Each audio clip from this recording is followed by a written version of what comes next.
Nah, pasal ni pun masih buat ibadat kan. Yang tu pun kalau yang ni tak selesai juga. Sikit lagi kalau saya buat masalah ni. Katalah ada kes macam ni. Buat contoh orang perempuan masa yang ni ada pernah kes orang tanya kat saya, orang perempuan dia sembahyang dia biasa je. Tapi dia tak ada istiadah. Bila dia sujud, lepas sujud dia nak duduk dia mesti kentut. Dan bukan dia mengentut, dia terkentut.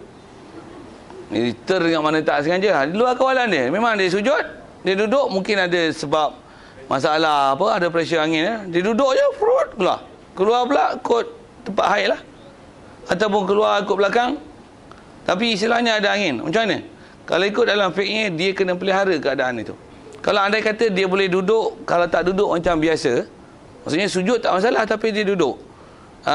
Kalau dia duduk macam biasa tu, sehingga tahapnya diafragma dia akan mencekang kan masa itu, ataupun terimpit menyebabkan ada pressure dan keluar angin, tapi dia boleh duduk dengan istilahnya memacakkan kaki, ataupun duduk macam saya buat atas kursi tadi. Dia boleh sikit bahasa kampung, dia tonggekkan punggung dia tonggekkan punggung, duduk atas kursi untuk duduk. Sujud dia boleh sujud, untuk memelihara supaya jangan ada hadas yang berlaku dalam masa solat. Dan hadas tu pun angin. Kaedah dia kena duduk atas kursi, pasal dia wajib memelihara sembahyang dia jangan ada apa hadas-hadas yang berlaku. Macam tu, sampai macam tu buat syarat solat. Sikit ke isu tu, masalah nak memelihara memelihara. Satu lagi kalau saya panjangkan sikit, katalah dia ni kalau duduk biasa tak ada masalah, kalau sujud tak ada masalah, tapi bila dia duduk antara dua sujud, istilah istihadah dia akan jadi banyak, turun. Ada kes macam tu juga. Antara isu penyelesaian dia macam itulah. Kalau dia tak duduk macam biasa, tak jadi turun darah banyak-banyak. Jadi dia kena pelihara supaya jangan ada istilah banyak. Tambah pula banyak sehingga istilahnya melumuri pakaian yang dia pakai untuk solat. Wajib pelihara tu. Jadi kalau duduk macam biasa menyebabkan berlaku berlumuran darah demikian, maka dia wajib duduk macam saya sebut tadi lah. Sama ada pacakkan kaki ataupun tonggekkan punggung naik atas kursi. Tapi sujud, tetap sujud di bawah. Jika masih boleh sujud. Kalau memang tak boleh sujud langsung, macam saya bagi contoh tadi, memang sembahyang atas kursi saja. Tapi golip-golip yang sainnya pemerhatian, yang orang Melayu kita sembahyang atas kursi ni, tak ada pun macam tu. Jalan pun sihat aja. Kereta pun ni yang bawa. Jangan kata bawa kereta, bawa motor. Motor pula, motor Wirago. Kudu. Elok kursi dia yang bawa. Lepas tu dia sembahyang atas kursi. Elok je. Nak kata duduk, lepas sembahyang atas kursi, dia buang kursi, dia duduk bawah. Boleh duduk bawah. Lepas tu dia baring, maksudnya boleh baring, boleh duduk bawah, tapi sembahyang atas kursi. Sagi naik kereta duduk boleh. Jalan naik, dia boleh jalan. Kursi tu dia yang usung, maksudnya sihat. Saya sikit bahasa gini, dia sihat, walafiat, walepat liat. Lepat liat. Maksudnya liat nak solat. Cari alasan dia tak nak solat betul. Tak pun dia punya pengajian tak dapat sumber maklumat yang betul untuk apa yang dia kena pelihara. Ataupun dia dapat maklumat daripada ustaz yang kontemporari yang tak betul, yang dia bukan ahli fatwa, tapi dia baca buku dan maklumat ambil daripada orang macam ni, sedangkan dia bukan ahli untuk mengeluarkan pendapat. Sedangkan ulama' dah bahas dah satu-satu term condition dia. Kalau sikit dengan bahasa telefon, dia bukan ahli Selcom, tapi dia yang bagi syarat untuk bagi hadiah daripada pihak Selcom, wakil pihak Selcom, tapi dia bukan ahli Selcom pun. Faham? Faham saya cakap? Kalau ada orang bukan kena-mengena dengan syarikat Selcom, dia bagi mesej, saya daripada Selcom, tapi dia bukan daripada Selcom, nak bagi hadiah 300,000, dapat Samsung Note 4. Macam tak usah duk panggillah, kau bukan ahli dia, nak bagi term condition. Dan macam ni kau dapat hadiah. Nanti akan ada panggilan telefon tanpa had dan internet tanpa had seumur hayat anda. Ya? Tak usah ada berdolik lah. Abaikan saja kat saya. Dia bukan orang yang ada authority untuk memberikan ganjaran itu pada kita dan mengubahkan hukum dan term condition yang Selcom punya. Yang ni Selcom tau. Ni Allah Ta'ala punya hukum dan panduan yang ulama' beri. Dia bukan ahli ulama' pun, bahkan Macam orang bodoh duduk dalam semak je. Untuk merepet, pasal pakai. Sayangnya bahasa macam tu lah. Masih ada soalan kalau ada sekitar itu. Boleh. Cuma kurang sikit ke solat. Ke solat. Baik. Jadi wajib bersuci, kemudian wajib berwuduk bagi setiap fardu, dan kaedahnya satu wuduk untuk satu fardu, dan boleh sunat tanpa had, dan boleh baca Quran tanpa had, zikir tanpa had. Tapi fardu satu ni. Satu orang yang istiadah, maghrib isyak lah selalu masalah ada sikit yang kata dia kena saling pad dia. Maksudnya walaupun istilahnya tak mencemari keluar, kalau maghrib dia istilahnya istiadah, waktu maghrib dia kena bersuci untuk sembahyang isyak, walaupun istilahnya tidak ada cuai dari segi dia bersuci, tetapi mestinya surely ada something yang keluar, pasal dia istilahnya istihadah. Untuk sembahyang isyak dia wajib buka, bersuci, sumbat, cawat, macam mana prosedur asal untuk bersembahyang isyak pula. Untuk tarawih, kalau tarawih untuk baca Quran tadarus, teruskan dengan wuduk isyak tersebut. Boleh. Yang tu bab-bab yang kena pelihara. Okay.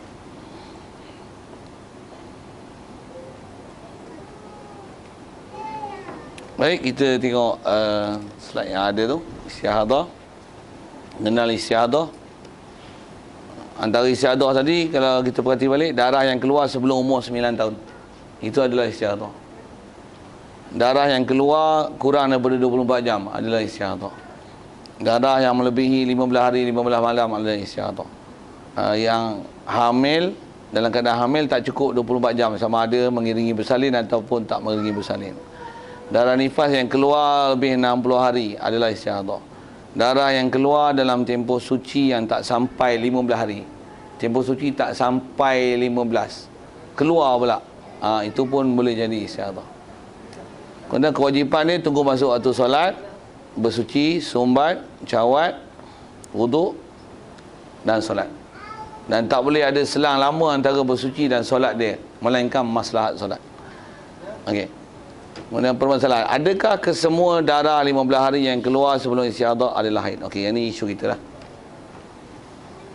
Ini main point kita. Yang kata kita nak selesaikan isu ni lah. Yang kata, kalau katalah seorang perempuan haid, darah dia keluar 15, sekarang ke 16. Okay, 16 tu umumnya CP dia adalah istihadah, kena mandi, sumbat cawat, sembahyang. Adakah 15 hari yang dah keluar daripada sebelum hari ke-16 yang dihukum istihadah tu, adakah semua 15 itu haid? Boleh faham soalan? Macam mana nak jawab? Adakah kesemua haid? Kena tengok tamyiz. Jadi mula-mula nak jawab apa? Adakah semua haid? Tidak. Kalau ada orang tak apa, pasti dengar lagi. Tidak. Tidak. Tidak. Maksudnya bukan 15 haid. Tidak. Tidak. Bukan haid. Maksudnya nak ukur 15, 15 tu totally 15. No. No. Tidak. Okey. Saya nak kumpulkan tidak tu. Pasal yang ni adalah kata-kata keputusan yang diberi terhadap kes-kes istihadah. Dia kata darjat 15, 16 memang istihadah. 15 tu haid semualah. No, no, no. No. Sekali lagi kalau tak pasti tu. Tidak. Bunyi tak? Tidak. Lagi sekali. Tidak. Okey. Berlakon sikit, berlakon sikit. Berlakon tu supaya ingat lagi ustaz tu jerit. Tengok slide pun nampak kosong. Oh tu pulih lah. Tidak. Tidak. Dia bukan haid. Untuk mana haid? Apa kaedah dia? Untuk nak mengenal darah haid daripada permasalahan istihadah. Jadi mana yang 15 tu haid? Apa kaedah nak kenal?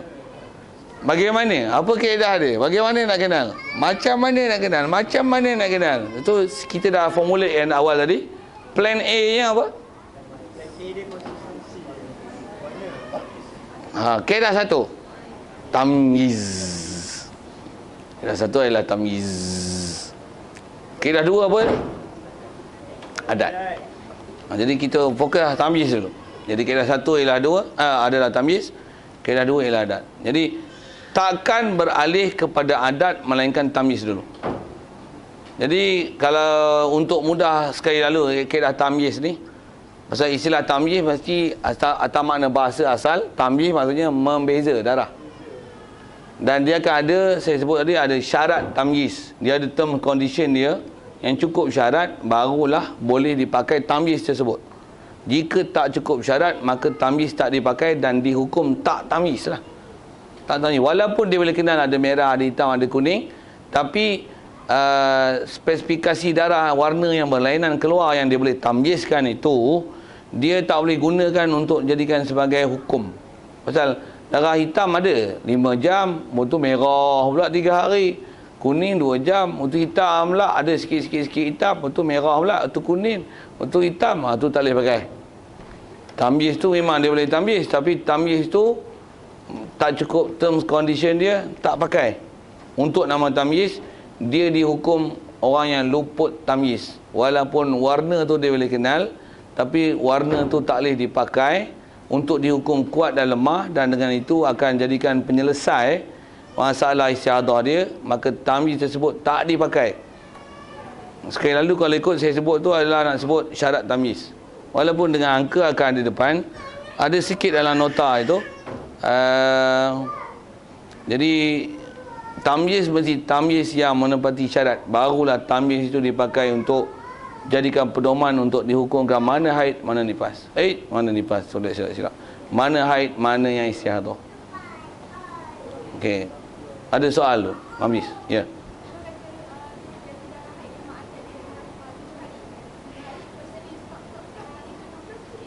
Okey. Okey. Okey. Ya, bagus. Apa kita bicara ni adalah istilahnya istihadah. Istihadah ni mesti yang atas kita senarai tadi, yang jumlah dia nanti lebih 15. Jadi mana-mana darah yang tak melebihi maksima, apa hal yang ada sekalipun, kalau dengan contoh ni katalah selalunya 6, kemudian 4 hari suci dah 10, kemudian hari ke-11 datang pula, kalau ada lendir-lendir campur warna merah, ada kuning, ada darah sikit, kuning-kuning pula tu kan, dia taklah macam yang selalu ni, dia unregular, bukan yang regular, yang unregular.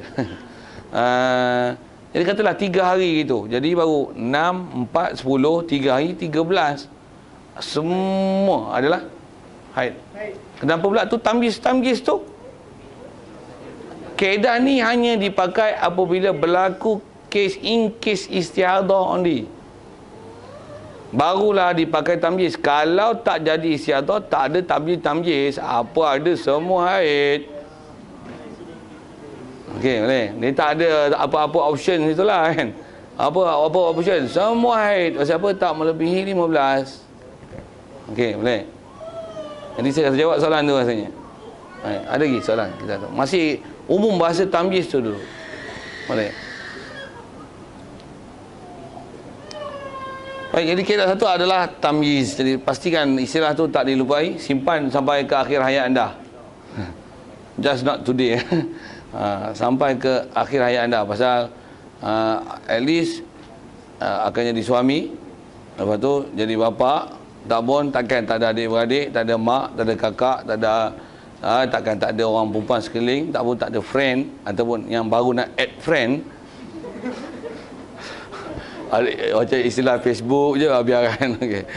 Okey. Jadi kaedah tamyiz ni dia akan ada istilah darah kuat dan lemah. Istilah kuat lemah tu pasal dia boleh beza. Istilah kuat dan kaedah dia, bila ada kuat, tentulah akan ada lemah. Kuat lemah itulah yang diistilahkan nanti tamyiz. Macam pun kalau perhati dengan contoh saya ada beri merah, hitam tu, itu antara indikator yang boleh dikenal kuat lemah adalah warna. Okey, macam pun kaedahnya, kaedah nak kelaskan lemah atau kuat, pertama tengok warna, 2 bau, 3 likat. 3 ciri ni adalah diperhati untuk kita kelaskan kuat lemah. Kalau hitam ni keluar tak ada bau, hitam ni ada bau, hitam ada bau, Hitam busuk, kuat. Hitam tak bau, lemah. Contoh ya, saya bagi contoh. Maksudnya, kalau atas sifat warna yang sama, tapi ada istilah bau dan tak bau. Jadi yang ada bau dengan tak ada bau, bau adalah kuat, tak ada bau adalah lemah. Kalau likat pula, mana yang likat dengan cair, yang likat adalah kuat, yang tak likat adalah lemah. Macam mana pun, warna adalah selalunya pengecam yang paling kuat untuk mudah dikenal. Okay. Itu apa ciri yang kita boleh jadikan untuk mengkelaskan darah tu. Jadi kalau ada 3 ciri, warna pun ada, bau pun busuk, likat pula tu, maksudnya memang itu sangat kuat. Sangat kuat. Jadi kaedah pengkelasan yang kuat adalah haid. Jadi kalau kata ada merah hitam, hitam lah. Kalau ada cair dan pekat, yang pekat lah. Sekali lagi kalau saya ulang fakta ni, hati-hati pasal tamyiz ni kadang-kadang dah ngaji elok dah pandai, mai buat tamyiz dia blur balik. Macam apa? Dia terganggu dengan bilangan jumlah yang ada darah berbeza darah, tapi haid dia, jumlah dia tak sampai 15. Dia jadi blur tu boleh. Jangan blur lah. Don't make it blunt. Make it sharp. Okey, apa dia? Mesti istilahnya istihadah baru dipakai tamyiz. Jadi jangan blur tu. Bagi sharp tu. Jadi bila istihadah baru pakai tamyiz. Jadi kalau bukan isu-isu istihadah, tak lajak 15, semuanya adalah haid belaka. Apa warna sekalipun, apa sifat sekalipun. Jadi kita pakai kaedah kuat dan lemah ni adalah istilah untuk istihadah saja. Jadi yang kuat adalah haid, semestinya lemah adalah istihadah. Jadi kalau contoh mudah, 10 hitam, 10 merah. Macam mana? 10 hitam lah. Kalau 10 merah, 10 hitam, hitam juga lah. Hitam ni dulu kemudian ke tak kira. Bila dia kuat, dialah adalah kewenangan kalian utama untuk dijadikan haid. Okey, boleh? Faham? Okey, sebelum syarat-syarat tamyiz, ada soalan tu tentang kaedah kuat dan lemah.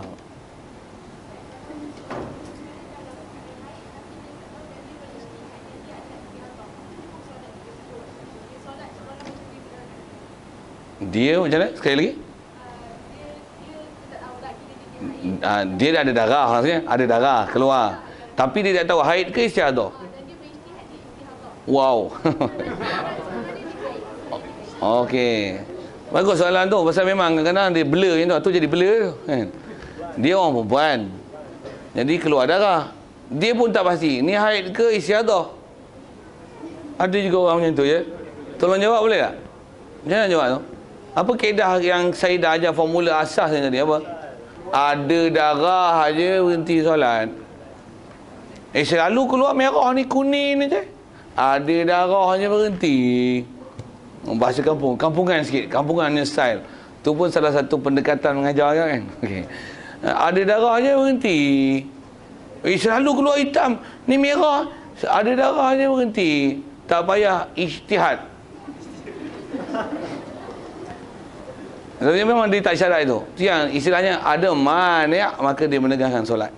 Dia tak perlu ijtihad itu. Okay. Nak ijtihad ada kesungguhan ni, tengok apa colour yang keluar selanjutnya. Dia kena catatlah berapa tu. Berapa kuning, berapa merah. In case dia lajak daripada 15, cam warna yang dapat dicam, kalau sebut contoh warna, maksudnya kekuatan ataupun lemah darah, itulah antara indikator untuk kita kena pasti dan nak boleh ijtihad nanti untuk dihukumkan haid mana, istihadah mana. Itu kot. Saya jawab soalan. Ada lagi? Ya.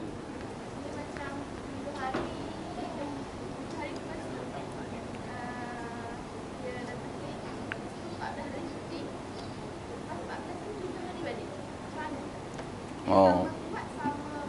Okey. Jadi maksudnya soalannya satu 7 hari, ni 14 hari suci, baru 14 tak 15 kan.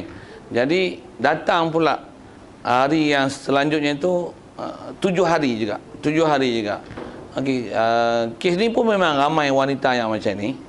Cuma mesti kena faham di atas prinsipnya, suci antara 2 period mesti 15. Dia tak akan kurang. Dia tak akan kurang. Di atas kaedah tamyiz ni tengok. 7 hari tu pasal dia punya suci ni tak cukup. kena tengok 7 tu, adakah 7 ni the same color dengan kekuatan yang sama. Begitu juga darah yang nak mai period selepas itu. Jika ada hal yang macam ni, awal-awal darah macam warna biasa lah, tapi hujung-hujung nak kering tu, sehari tu kadang-kadang dia dah kuning cair, dia makin cair, kata-katakanlah tu. Jadi istilahnya boleh tamyiz. Bila boleh tamyiz macam tu, yang ni katalah yang awal yang 7 hari tu ada hujung kuning sikit. Kalau ikut memang 7 lah. Tapi katalah saya sebut dengan warna 6 merah 1 kuning. Katalah dengan macam itu. Dengan keadaan macam tu pula selang 14 hari je. Kemudian 7 pula dengan angka yang sama. 6 merah nak berhenti tu, sehari tu dia kuning sikit je. Okey. Bila memang kes macam tu, maka haid dia sebenarnya adalah 6 hari saja. Jadi kena curi di belakang haid yang pertama pasal boleh tamyiz. Dengan syarat yang pertama datang, yang kemudian tu adalah warna kuat. Warna kuat. Kalau macam tu, jangan saya sebut kondisi lain pula. Kalau katalah 7, memang color dia sama je, cuma banyak sikit. Sikit dan banyak dia tak dihukumkan kuat dan lemah. Yang hukum kuat lemah adalah warna, bau, kelikatan. Jadi warna yang sama, tapi dia sikitlah nak ujung. Itu 7, suci 14. Yang nak mari ni, tengok situ pula. Kalau memang mari dengan warna yang sama dan prinsip yang sama, prinsip yang sama, saat nak bagi hukum belakang. Kalau kata dia tak sama, dia mula-mula nak datang, dia akan sikit-sikit dulu, kuning. Selepas hari, barulah warna macam biasa. Kalau kes macam tu, ada tamyiz itu, maka dia kena curi sehari di depan ni sana. Istilah curi maksudnya, bila yang ni suci tak cukup, bila baru datang tanda kuning-kuning sikit, sebelum warna yang biasa, yang warna haid, maka yang tu tak dihukumkan haid lagi. Pasal suci tak cukup 15. Istilahnya dia kena curi depan. Kalau yang saya beri contoh pertama tadi, dia kena curi belakang, dia batas belakang. Pasal yang tu mula-mula pun datang warna kuat dah. Yang ni yang datang adalah warna cair dulu. Jadi dia kena curi depan. Jadi maksudnya bila warna tu dah berubah, daripada katalah dia kuning kepada merah, barulah yang tu akan digurau haid. Jadi gitu pun kerana suci yang tak cukup 15. Itu adalah antara kaedah menyelesai jika ada tamyiz, sama ada di awal ataupun di akhir. Pasal masalah kita selesai gitu, walaupun kalau ikut istilah tamyiz ni hanya dipakai dalam kes istihadah saja, darah dia keluar lebih 15 kan. Tapi yang ni suci yang tak cukup itu menyebabkan tamyiz yang pada darah yang keluar tu walaupun tak melebihi 15, tamyiz tu dipakai juga pasal nak menyempurnakan suci yang 15. Jadi sama ada curi itu ke belakang atau curi ke depan berdasarkan tamyiz yang ada pada darah, yang sama ada yang ada di awal ataupun yang ada di akhir. Macam mana pun, asal kalau atas prinsip pertama yang plan A dia mesti tengok darah yang datang dulu. Kalau darah yang datang tu dulu dia memang ada warna cair, lepas tu pekat, memang kena curi situ. Kalau di situ tak ada, maksudnya datang tu memang warna kuat, dia barulah dicuri di belakang. Kalau katalah tak boleh curi mana-mana, kerana yang datang ni pun memang buah bahasa hitam, daripada mula hingga akhir, first and ending dia semua hitam, cuma ada banyak dan sikit. Jadi maksudnya color dia hitam. Suci 14 hari. Dan yang ni pun mari pula hitam, tak ada beza sikit pun, sama je, cuma banyak dan sikit saja. Kaedah dia kena curi depan. Curi depan maksudnya hari pertama yang menyebabkan suci yang tak cukup 15 tu, curi sehari. Kalau memang macam ni lah selalu pun, memang dia punya kan, dia punya monthly rutin dia, tak monthly pun, bila mai haid dia akan jadi kes-kes macam ni. Maksudnya selang suci itu memang tak cukup. Dan memang katalah dia tak pernah ada suci yang 15. Sikit dengan ayat itu, dia tak pernah ada suci betul-betul 15. Dia memang kuat-kuat pun 14 je, tak pernah suci 15. Tak pernah suci 15. Dengar ayat tu. Tak pernah suci 15, tak pernah. Sembang dengan orang kata dia, aku tak pernah suci 15. Puasa pun kata dia, aku pernah puasa pun paling kuat Ramadan 14 hari tak pernah puasa lebih, tak pernah suci 15. Sikit lagi saya nak guna ayat tu. Jadi bila dia memang macam tu, maksudnya ini kes dia. Jadi apa kaedah dia? Memang bila berhenti ni, jam elok, hari ke-5, hari ke-14 tu, datangnya tu, dia kena curi hari di depan itu sehari. Pasal mesti sempurnakan juga suci dia ialah 15.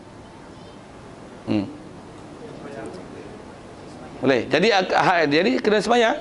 Maksudnya pada hari, bila hari 14 suci memanglah kan. Jadi bila sehari tak cukup untuk 15 suci tu, hari ke-15 tu yang masih datang darah, yang datang darah semula tu, maksudnya dia istilahnya istiadah. Nak kena mandi apa ke? Bukan haid, ukur suci. Dia ukur suci tu apa? Cuci.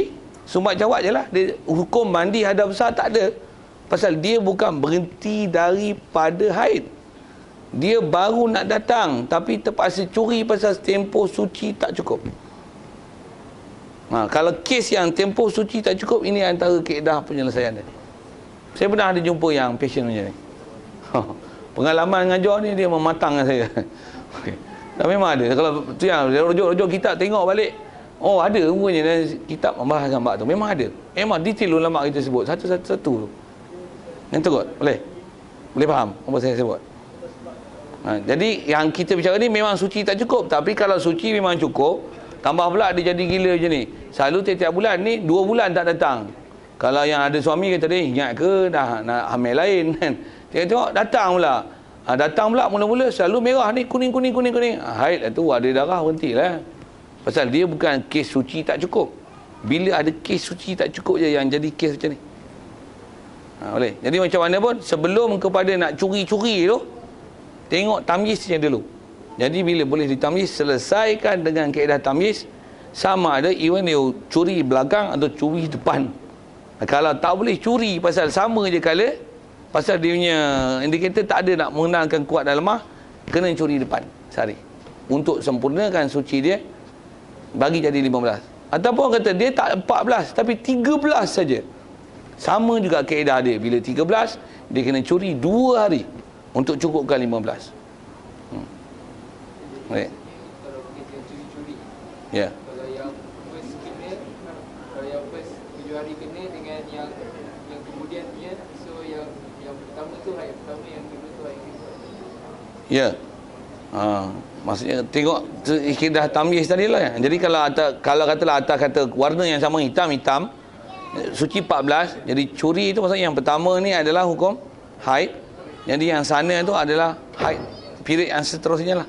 Cuma satu tu telah dicuri untuk mencukupkan suci 15. Kalau katalah yang depan tu pun bila berhenti kena curi kat sana. Dia memang setiap bulan kena curi lah. Tapi yang tu curi tak ada dosa punya. Sikitlah saya lawak guna bahasa itu. Paling banyak curi tu berapa hari? Pengalaman saya kalau jenis orang bertanya dan kalau tengok nisbah bahas kitab, dia tak sebut berapa itu boleh curi itu. Tapi kalau dalam kes pengalaman pernah jumpa, memang paling banyak jumpa selalunya dia akan miss 2 hari. Maksudnya dia suci dekat 13 waktu mai pula. Nak kata sampai 10 hari suci datang pula, dia tak regular macam tu. Tapi yang memang boleh kata 2 bulan 3 bulan sekali dia akan jadi itu. Suci dia 13 je ataupun 14 je, dia akan tak cukup 15.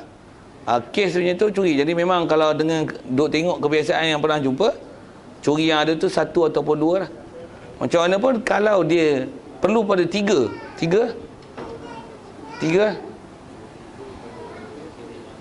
ke depan. Jika tak boleh tamyiz, curinya ke depan. Curinya adalah ke depan. Kalau boleh tamyiz, sebelum curi tamyiz dulu. Sebelum curi tamyiz dulu. Okay. Sebelum curi tamyiz dulu darah tu. Okey.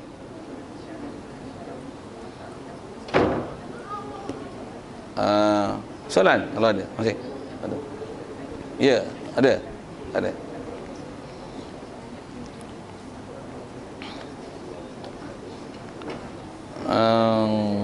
Rasa kalau saya panjangkan sikit curi-curi ni, okay. Saya sebut kes curi-curi ni jika kesnya macam tadi lah. 7 hari datang selalunya, 14 hari suci, lepas tu 7 hari pula dan berhenti. Baru ada kes curi ni. Kalau ada kes curi-curi ni. Kalau dia tak ada kes curi, tak berhenti, misalnya 7 hari selalu, untuk 14, lepas tu dia bukan 7 hari berhenti, lepas tu datang tanpa henti sampai 15-16 hari, tu tak ada kes curi. Itu bukan kes curi, memang kedah dia tamis. Kalau saya buat misal, masih saya lanjutkan masalah tu ya. 7 hari ni hitam, biasalah kata saya gunakan bahasa hitam. 14 hari suci, kemudian datang pula, terus tak berhenti. Kalau dah berhenti, kita dah sebut kedah curi tadi. Kalau memang boleh beza, yang ni hitam, yang ni merah, katalah dengan bahasa itu, yang merah ni walaupun keluar berterusan 2 bulan 3 bulan, berhenti keluar, darah tak berhenti keluar, hitam saja haid, lain semua isi tu. Pasal apa? Ni kuat, itu lemah. Okey, itu kalau boleh tamyiz.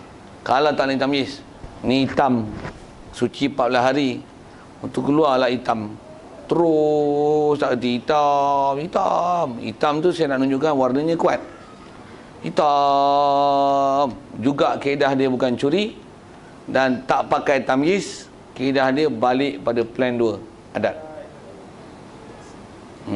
Dia tak pakai tamyiz dan tak ada kedah curi itu. Dia kena tengok adat. Adat dia maksudnya macam ni. Sebelum ni, kalau katalah dia suci 7 hari, berapa dia punya suci sebelum ni? Maksudnya sebelum jadi kes saja ni. Jadi maksudnya kalau saya gunakan bahasa period tu, one period, maksudnya one circle yang ada suci dan haid tu. Katalah haid 7, selalunya suci apa? Katalah 20. Maksudnya satu circle dia, satu period yang ada suci dan haid itu 27 hari. Jadi maksudnya circle kan pada yang duk sewil tu 27 hari. Darah pula katalah keluar je. Jadi 7 hari yang pertama adalah haid, yang lain adalah pasal apa? Pasal kita ambil plan B. Masalah tamyiz tak boleh, suci pun tak cukup. Selesaikan dia, tamyiz tak boleh, selesaikan dia dengan kaedah plan B, adat. Walaupun ada bab adat ni je kadang-kadang, tapi best soalan tu. Pasal memang biasanya lah kalau pengalaman saya ngajar, yang ni banyak kes perempuan. Banyak sangat kes perempuan macam ni. Dia punya suci tak cukup. Jadi kalau nak cari esok, cari member. Okey. Cari link tu kan keling, link tu dah link. Okey. Okay. Sikit dengan bahasa itu. Jadi resik-resik lah elok-elok. Sikit dengan bahasa itu kan. Jadi tak salah resik sendiri. You punya haid berapa hari? Wah, pening gitu. Ikutlah prosedur syarak. Ngajilah sikit. Macam mana keadaan-keadaan nak bersih tu. Jangan down standard kan golongan kita tau. Kita tu orang lelaki lah kan. Sikit dengan lawak-lawak gitu. Ada je soalan. Baik, kalau tak ada kita terus ke syarat tamyiz. Kalau tengok nota tu ada sikit saya buat di tajuk permasalahan.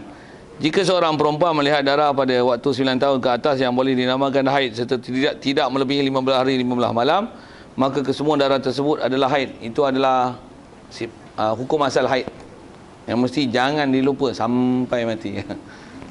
Maksudnya selagi tak lebih 15, apa saja keadaan darah dia ialah haid. Apa saja, sama ada selang tak selang, warna apa, selagi tak lajak 15, semua totally adalah haid. Juga rasanya saya nak apply kan ke bab nifas. Darah nifas selagi dalam 60, apa saja kala, selang tak selang, dengan syarat jangan selang 15 hari. Semua je lah nifas. Apa kala, apa keadaan, selang tak selang, sikit banyak apa, selagi tak lajak 60 dia adalah nifas. Sipir yang sama, cuma dia punya angka je berbeza. Haid 15 maksimum, nifas 60. Okey. Baik, kemudian jika darah itu melampaui 15, kalau kata dia melampaui 15, penyelesaian ini adalah seperti berikut. Okey, kita baru nak masuk pengkelasan ini. Kalau tengok nombor 1 tu ada di turutan 1, 2, 3, 4, 5, 6. Jadual yang ada tu 1, 2, 3, 4, 5 dan 6, 7. 6 tu sebenarnya dia mewakili dua permasalahan yang formulasi nak menyelesaikannya adalah sama.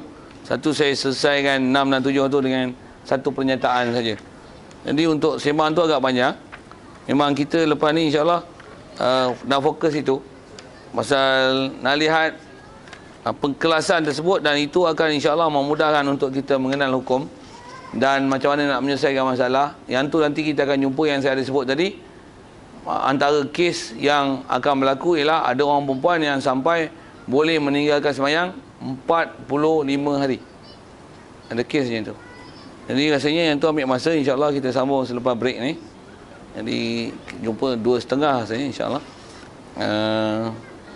Kita akan sambung pengkelasan tersebut dan bagaimana menyelesaikannya. Cuma sedikit nasihat daripada saya. Okey. Pasal waktu tu dia mencabar sikit pasal lepas Zuhur kan. Lepas tu dia ada input lahiriah berupa makanan. Makan pula dia nasi ni berat, tambah pula kalori yang kita perlukan kadang-kadang takat 2000 kalori je. Tapi kita makan sampai 4000 kalori. Dia akan jadi masalah macam ni. Jadi ukur keperluan kalori anda. Jadi makanlah apa yang sepatutnya. Okey, sedikit nasihat sebelum kita beransur. Mudah-mudahan yang tu boleh memberjayakan sampai ke saat akhir kita nanti. Pertarungan sampai ke akhir boleh berjaya sehingga ke 4 nanti, pukul 4 nanti insya-Allah. Jadi rasanya kita tangguh dulu. Wallahu a'lam. Dengan doa insya-Allah.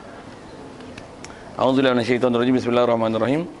Allahumma nawwir qulubana min nur hidayatika kama nawwartal arda min nur syamsika wa lan abada bi rahmatika ya arhamar rahimin warzuqna fahman nabiyyin wa hifdzal mursalin wa ilhamal malaikatil muqarrabin wa sallim tasliman ala jamil anbiya'i wal mursalin walhamdulillah.